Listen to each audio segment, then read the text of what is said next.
first attack threats that a country or a certain combat zone can expect to receive from the outside will always be those that arrive by air.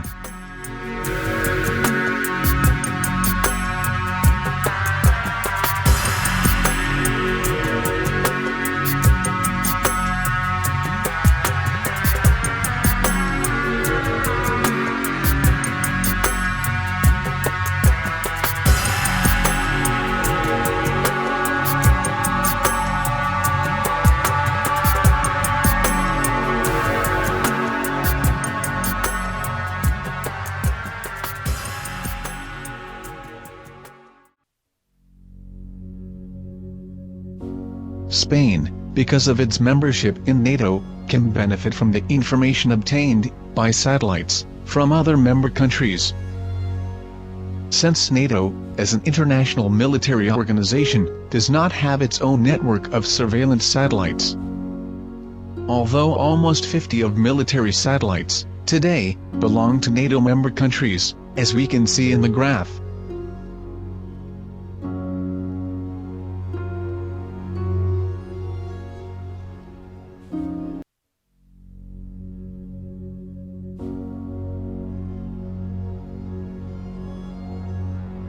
It is an alternative, but it can be slow, and will always be subject to interests external to those of the country requesting the information.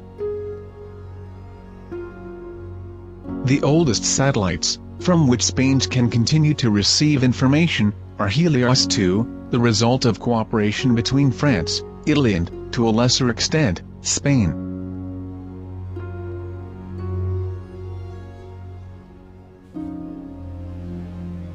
The first one was launched in 2004 and Helios IIB in 2009.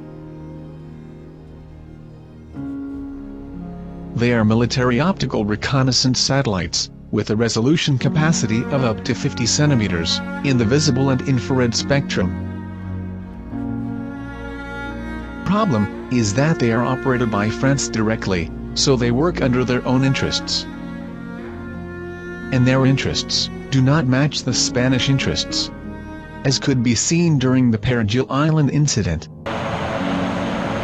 It happened in 2002, when a Moroccan squad invaded the island Parsley. Spain asked France for information on one of its satellites, before recovering it with the members of the GO. But such information was denied by our Gabacho's neighbors.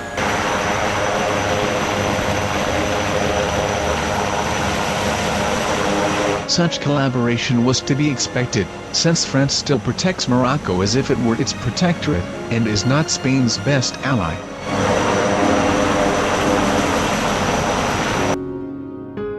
The best solution is to have your own network of military satellites.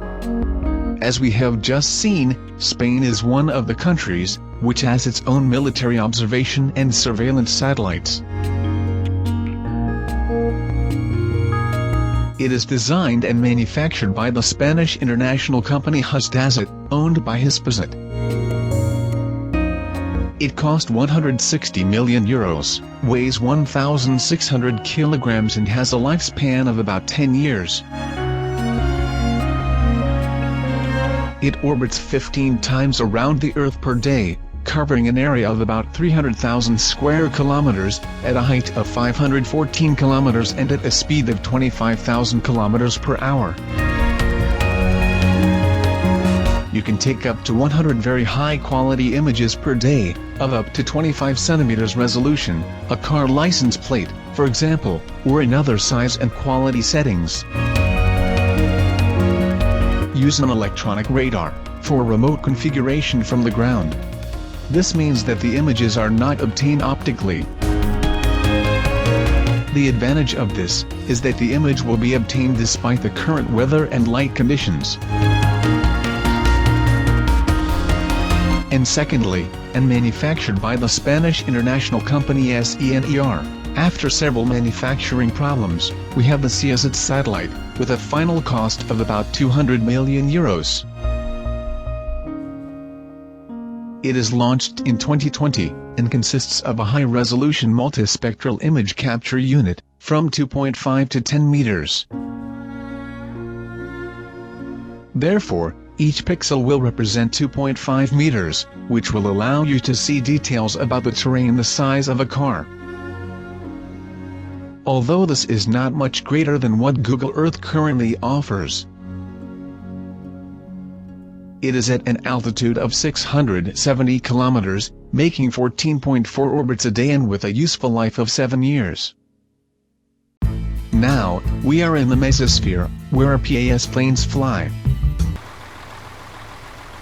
Spanish Armed Forces has a complete system of unmanned aerial vehicles MQ-9 Predator, developed by the American company General Atomics Aeronautical.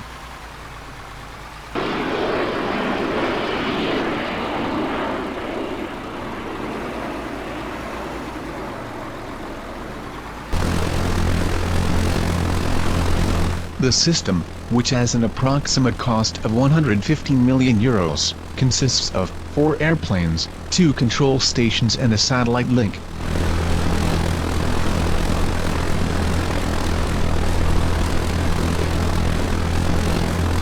The plane has a speed of about 440 km per hour, has a range of up to 27 hours of flight, flying about 15 km high.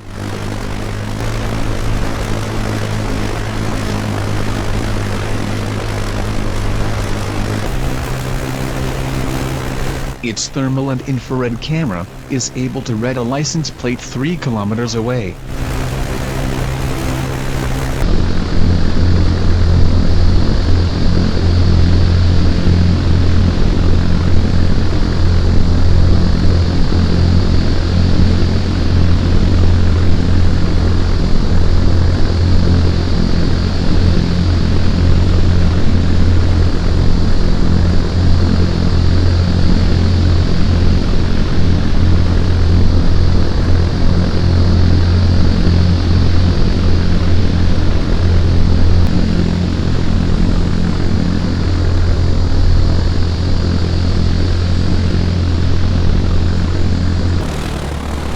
It is also used in permanent military missions abroad, of which Spain collaborates on an average of 20 missions a year worldwide.